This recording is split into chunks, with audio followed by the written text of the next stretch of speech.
Hello बच्चों, आइए प्रश्न को समझते हैं। प्रश्न दिया गया है 1 धन 3/2 धन 5/2 की घात 2 धन 7/2 की घात 3 अनंत तक का मान है।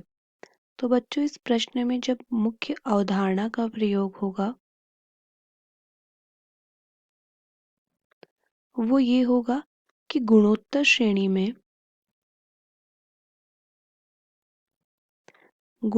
श्रेणी में यदि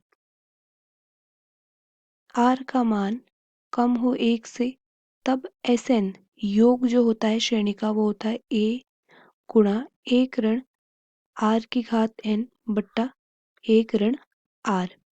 तो बच्चों, इस प्रश्न में हमें श्रेणी दी गई है 1 धन 3/2 धन 5/2 की घात 2 धन 7/2 की घात 3 इसी प्रकार अनंत तक। अब Sn को हम भाग देते हैं 2 से। Sn/2 करने पर हमें क्या मिलेगा? Sn/2 बराबर 1/2 धन 3 हम लिख सकते हैं 2 की घात 2 या 4 धन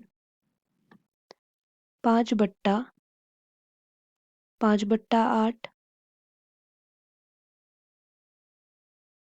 धन 7/16 इसी प्रकार ये जाएगा अनंत तक। अब समीकरण 1 से घटा देंगे समीकरण 2 को।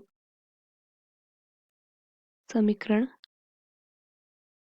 1 ऋण समीकरण 2, तो हमें क्या मिलेगा? Sn ऋण Sn/2 बराबर 1 ऋण 1/2 हम लिख सकते हैं धन 3/2 ऋण 3/4 हम लिख सकते हैं धन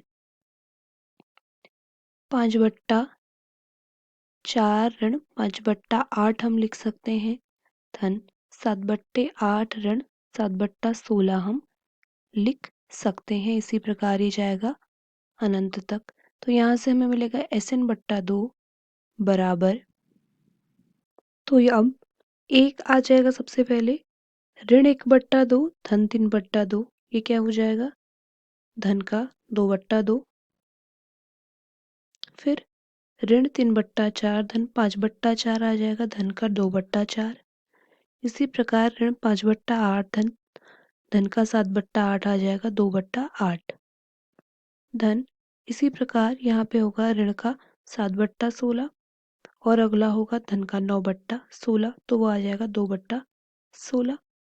यहाँ पे भी कहीं पे होगा धन का 9/16। तो इसी प्रकार ये बढ़ता जाएगा अनंत तक। तो बच्चों, यहाँ से हमें Sn/2 मिल जाएगा 1 धन 1/2 की घात 2 धन 1/2 की घात 1/2 की घात 2 धन 1/2 की घात 3 धन 1/2 की घात 4 धन इसी प्रकार अनंत तक। यहाँ पे ये 1/2 की घात 2 नहीं, 2/2 की घात 2 होगा, क्योंकि यहाँ पे 2/4 है। 2/2 की घात 2, 2/2 की घात 3, 2/2 की घात 4। तो हम कह सकते हैं कि ये कुछ इस प्रकार हो जाएगा Sn/2 बराबर 1 2 से एक घात कट जाएगी, तो हमें कुछ इस प्रकार मिलेगा 1 धन 1/2 धन 1/2 की घात 2 धन 1/2 की घात 3 धन 1/2 की घात 4। इसी प्रकार ये जाएगा अनंत तक। तो यहाँ पे हम लिख सकते हैं Sn/2 धन बराबर 1 हम अलग से ले लेंगे, फिर धन ये 1 धन 1/2 धन 1/2 की घात 2।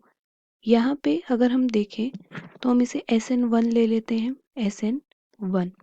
अब इस Sn1 में पद है अनंत तक। पहला पद है 1 और r का मान है 1/2 जो कि 1 से कम है, तो ये हो जाएगा 1 ऋण 1/2 की घात अनंत बट्टा 1 ऋण 1/2 जो कि बराबर हो जाएगा 1 गुणा 1 ऋण, अब 1/2 मतलब 1/2 की घात अनंत बट्टा 1/2 तो बराबर 1 ऋण, यहाँ पे किसी की घात अनंत में 1 में होगा तो ये लगभग 0 होगा तो बट्टा 1/2। तो यहाँ से SN 1 का मान हमें मिल जाएगा 2 के बराबर। तो SN/2 हो जाएगा 1 धन 2 बराबर 3। तो इसीलिए SN का मान आ जाएगा 6।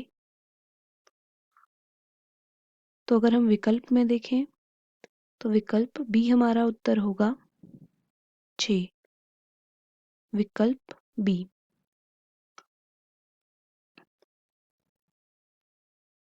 उत्तर होगा।